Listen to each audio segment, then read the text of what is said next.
Good morning, good afternoon, good evening, wherever you are, Blue Marble Riders. This video is going to be about how my riding gear fared in my crash 3 weeks ago. In particular, this video will be about gloves. Just a quick overview first of all. I had an accident. If you didn't see it, the video labeled crash, which I will put up here-ish, or is it there-ish? I can't remember. Anyway, it will come up and you will be able to watch it, and there I explained that I had an accident on my Moto Guzzi at about 70 kilometers an hour, 40 miles an hour, where I had a low side and slid along a tarmac road. I did hit the road pretty hard, but not as hard as if it was a high side. However, I came out of that accident with a few injuries, cracked ribs, a cracked rib in 2 places, heavy internal bruising, heavy internal bruising, a tiny bit of road rash. I'll talk about that and how that occurred, even though I was fully equipped, and a broken thumb. So kicking off with the broken thumb, this video in particular is going to be about the gloves I was wearing, what they did well, what they could have done better, and how I picked a new pair of gloves, what those gloves are, and what it is I looked at in order to pick those gloves. So as I said, I had a crash a few weeks ago. I was fully geared up when I came off, and I came out of it with a few minor injuries. I would call them minor injuries, but I could have done better.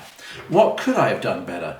Well, the gloves, for instance. This is what this one is about. As you can see, I have a broken thumb. It's not fractured, it is actually broken. I came down on the left side. My hand tagged something on the bike or slapped on the road really hard, and I'm guessing, and I can see that on these 5 Kansas gloves, they have really taken a beating right exactly where my finger or thumb, broke. These gloves were great. They were so comfortable to wear, and they really did a great job of protecting me. The knuckles, you can see areas on the knuckles where it's gone through the leather, and we've got to the plastic casing, and that has saved me. Backs of the fingers, it never went through. Okay, as I said, 40 miles an hour, 70 kilometers an hour, 20 to 25 meters slide along a road. You can see that the scapular pads on the bottom here really saved me, and that's something you should look for on a glove. Is these are full leather, they're thick leather, over 1 millimeter leather. In some places they're double stitched, and they're double leather, double layered leather. So this palm area, scapular area here is double leather. Something I would always look out for when I'm buying gloves. It went through the leather in one spot, but underneath it is the armor and the foam, and that seemed to save it as well. So no doubt that really helped. Here it didn't quite go through, and there's a little bit of soft armor here, but it wasn't enough to stop my thumb breaking. Before I go any further, I was reasonably happy, 90% happy with how these gloves did, given that they are summer gloves. They're good-looking gloves.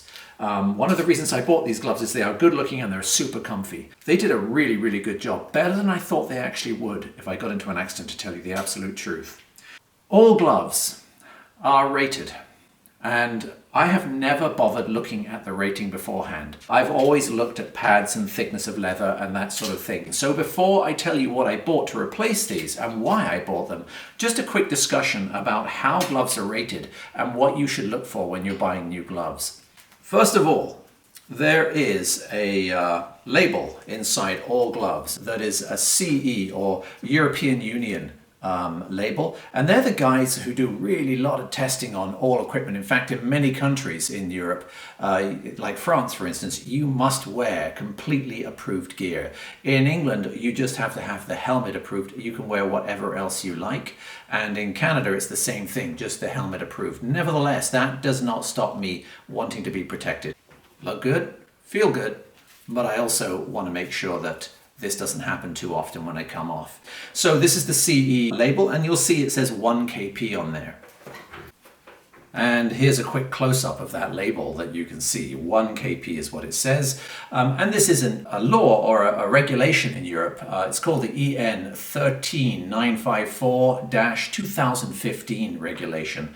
This is the regulation they have to meet in order to sell gloves. This is the minimum regulation. So that EN 13954-2015 regulation tests for a number of things. Things that really interest me when I'm coming off a bike, I can tell you. 3.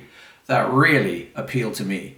Okay, and the ones that appeal to me are the glove stays on, known as the restraint system, impact abrasion resistance, and impact energy attenuation in the knuckles. Okay, those are the things that really appeal to me. There are other things they test for too. So basically, level 1, this level gives an overall lower protection, but the gloves are lighter and more comfortable for all types of motorcycle activities. And that's why I bought these. They're light enough for summer and they're comfortable. I'm not going to ride in gloves that are uncomfortable. These I always wear. They're the most comfortable gloves I have. I will get another pair of these, but I have replaced them with something else. What did I replace them with? Okay, well, here we go.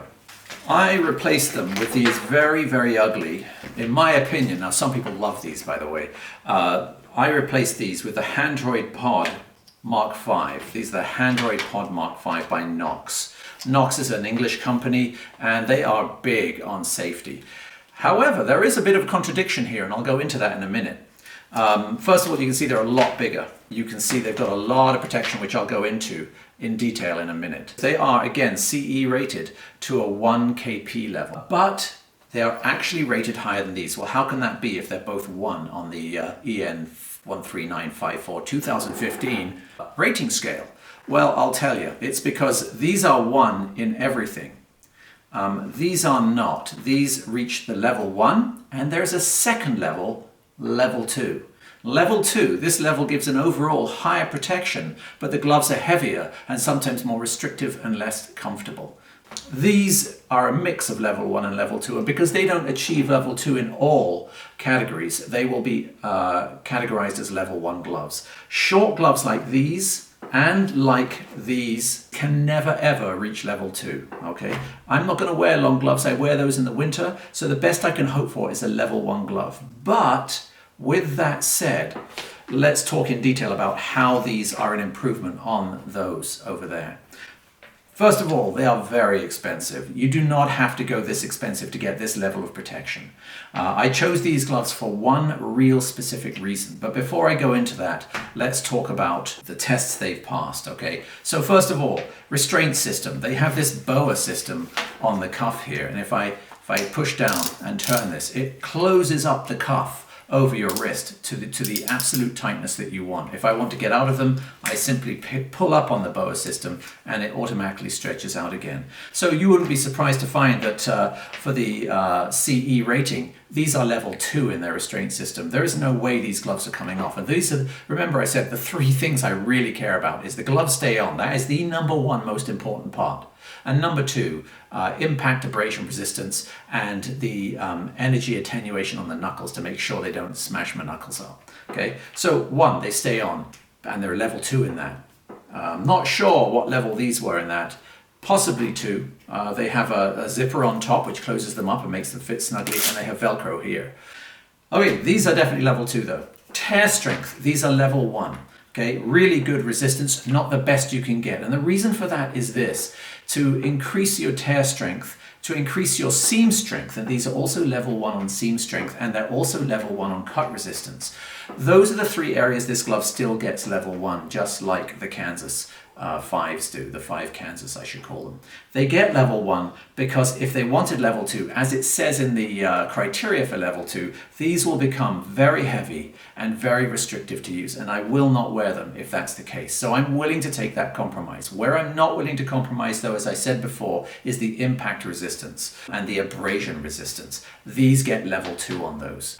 First of all, take a look at the scapular area. This is much more solid. Hard plastic with a soft foam underneath it and then leather underneath that. Scapular area is very well protected. Also, they're not going to hook into anything. A lot of people put their hands down, they slide along the road, the gloves catch and they rotate over. Very bad for that to happen. So these will allow you to slide, okay, which is a great way for the energy to be released out of the crash. You don't want sudden stops in energy. You want the energy to be dissipated slowly, and sliding is the way you want to do that. But if you're going to slide, you want to make sure that these have abrasion resistance on them, and these most certainly do. They've got to go through the plastic, they've got to go through a yellow protector by Knox, their Knox armor underneath, and then it's got to go through the leather, double stitched and double layered. You're not going to get any better protection in a glove than that. On the palm, it's kangaroo. They've got kangaroo hide here, which is, I think, 1.5 or 2 times as strong as regular leather. So you can make it thinner and still get the same level of protection. So therefore, they are a little thinner and allow for a little bit more supple movement. The real area I went for, though, is out of all the gloves I looked at, these are one of only a couple of brands I could see out there that have any decent thumb protection. And I broke my thumb right here. Literally, it's not a fracture, it's completely broken, and the joint was off on one side. It had to be moved and connected again, and then I've got to be in this cast for 6 to 8 weeks. I do not want to go through that again, if possible.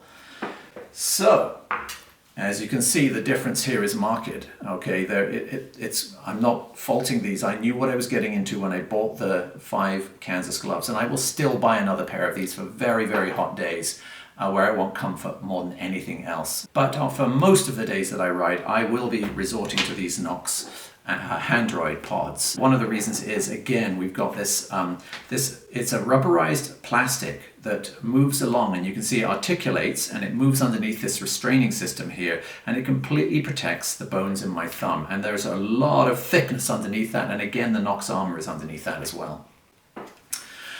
On top, you can see some incredible knuckle protection. It's no wonder it got a rating of 2 for that, with padding underneath it, so that if your hand bangs up underneath this, it's padded as well. And then there are some layers underneath that. But on each finger, again, I've got those long articulated Handroid, very ugly. I'll be the first to admit, in my opinion, some people love these, very ugly rubberized snakes that seem to come out. It looks like a sort of an alien sort of thing, doesn't it? But they cover the entire hand. There's double stitched leather. It's leather upon leather. Here, and again, articulation at the very end. So I'm very happy with those. They cover the bases for me. They make sure that, one, they're going to stay on. That boa system is amazing. And if I go back to, if I slip this on, and you can see how difficult it is for 6 weeks to only have one real hand. So if I put these on, they are amazingly flexible despite the bulk in them. They're not level 2. If these were level 2 and there was even more thickness under here, I think it would be very, very hard for me to live with them. The reason I've got them is they allow this flexibility because these articulated rubberized plastic things move up and down at the same time, giving me abrasion and bump resistance. Okay, impact and abrasion resistance there. No doubt about it, these are going to be better than what I had on top here. There's no doubt about it. Okay, are they quite as flexible? No, but they are pretty flexible. Okay, so how flexible I need them to be, the fingers need to grab that clutch, and I'm sure I'll get used to that. The boa system, if I push it down and turn it round, it will sync up, tighten up around my wrist, and I can slip this underneath the jacket that I've got on, and this will make sure they don't come off. Easy release. Okay, I just pull it up, spread them out, and there it is, it will come out for me. The final things with the Handroids is they have thumb, and the first 2 fingers are screen sensitive. Not that that particularly appeals to me because I'm not using screens on a bike. Yeah, these are the Knox Handroid Mark V pod gloves. The longer ones are not the pods. They're still level 1, even though a lot of people use these for racing. You're not allowed short gloves for racing, I believe. A lot of people use the long version of these for racing. There are level 2 gloves out there which are even more restrictive. I think Knox makes some of those as well, but I didn't want to go there. Anyway, I hope you understand why it is I have replaced these rather elegant, relatively safe gloves for moderate speeds in hot temperatures with perforations and allowing me a little bit of airflow in here. I hope you understand why I've replaced these with these real monstrosities. They allow me flexibility, they will be a lot safer. So the next few videos in this series will of course be about the other components, the other gear I was wearing and how it fared in the accident. And it will include of course the helmet, of course the boots, the riding pants that I was wearing, and the jacket I was wearing. And I will talk about whether I kept them the same or whether I replaced them and why I replaced them. How did I fare the rest of my body? How did it fare in that accident, and what could I improve and yet still keep roughly the same comfort level? Am I going to wear that equipment, etc.? There's no point in overdoing it and then not wearing the equipment, which I have been guilty of in the past. So I put special attention on replacing my gear if I changed it with stuff I know I will wear. Okay, until next time, This is the BlueMarbleRider out, and I'll see you in the next one. Once again, thanks for watching everyone. If this is the first time you've watched, please consider subscribing. I do product reviews, motorcycle reviews, off-road and on-road vlogs, as well as tours. Don't forget to follow me on social media, that's Instagram, Facebook and Twitter, and to like, and especially, I'm begging you here folks, subscribe. This is the BlueMarbleRider, out.